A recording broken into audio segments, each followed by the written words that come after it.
La grandeza del hombre está en ser un puente y no una meta.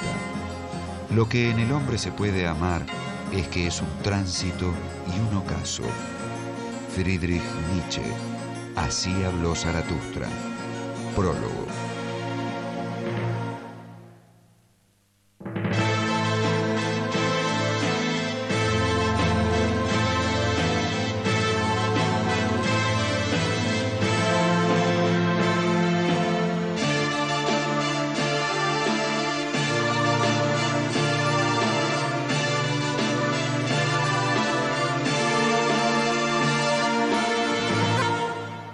Friedrich Nietzsche.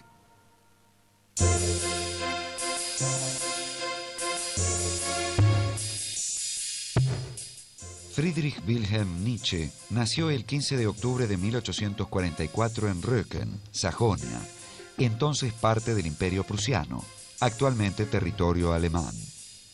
Su padre era un pastor luterano y murió cuando Friedrich tenía solo 5 años de edad.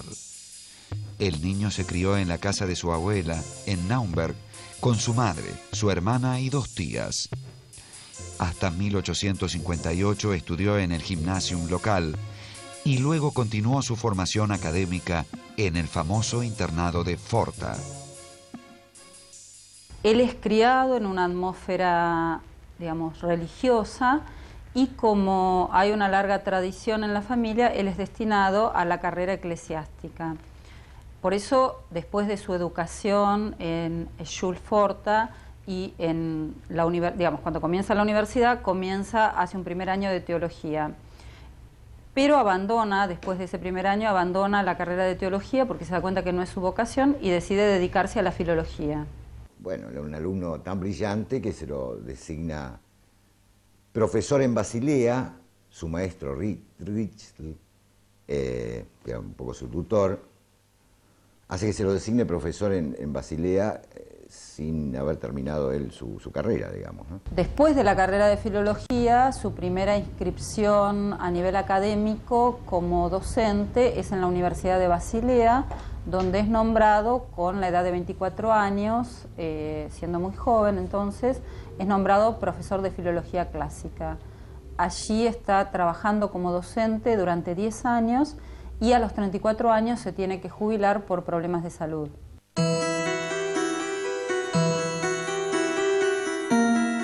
En 1864, Nietzsche profundizó sus estudios en la Universidad de Berlín y luego en la de Leipzig. Conoció allí la obra de Schopenhauer, que lo fascinó. El primer texto que Nietzsche lee a nivel filosófico y que lo impacta muy profundamente es el libro El mundo como voluntad y como representación de Schopenhauer, que lo encuentra en una librería de viejo, siendo estudiante en Leipzig, y le produce un fuerte impacto en el sentido en que él considera que sería deseable llevar una vida tal como la que propone Schopenhauer en ese libro.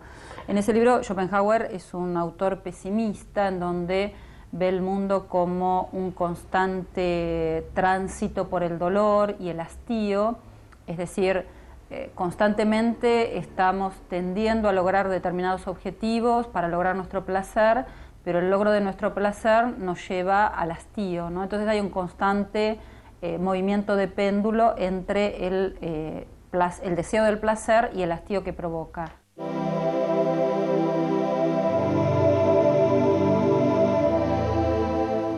En 1869, Nietzsche fue nombrado profesor de filología clásica en la Universidad de Basilea. Al estallar la guerra franco-prusiana, dejó su cátedra para incorporarse como enfermero al ejército alemán, pero problemas de salud lo obligaron a regresar a sus tareas académicas.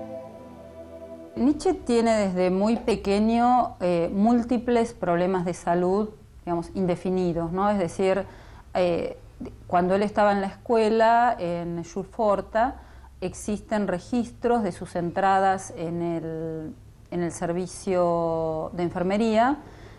Y digamos, esos registros cuentan cuestiones muy diversas, por ejemplo, por problemas de dolores de cabeza, por cuestiones de dolores estomacales, por sus problemas de miopía. Es decir, continuamente Nietzsche está enfermo, ¿no? Esa enfermedad de Nietzsche es un elemento muy importante dentro de su filosofía, porque él atribuye buena parte de su pensamiento y de la elaboración de su filosofía afirmativa al hecho del intento de superar la enfermedad.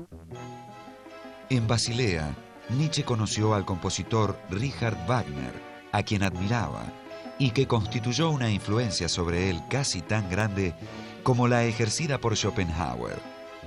Wagner representaba para el joven Nietzsche la renovación de la cultura alemana a través de su concepción del arte total y del ejemplo de sus altisonantes dramas musicales.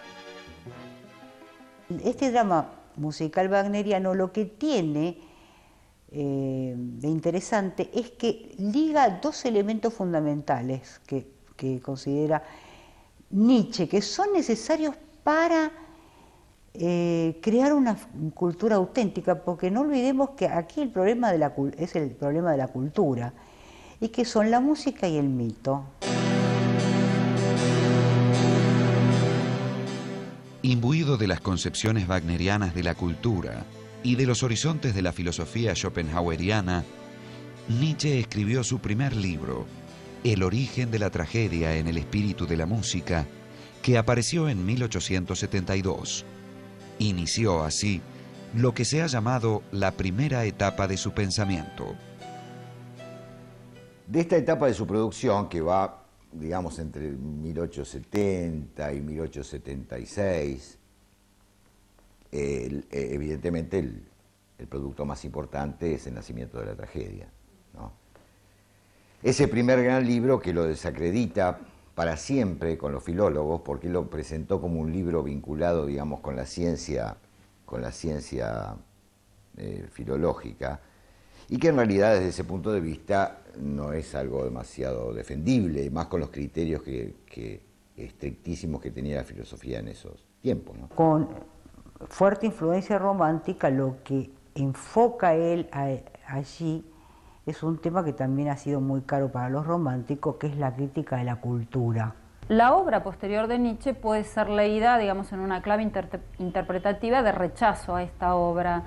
¿Por qué? Porque toda la obra posterior de Nietzsche, él va a rechazar la metafísica dualista que había sostenido en El nacimiento de la tragedia y los ideales wagnerianos, ¿no?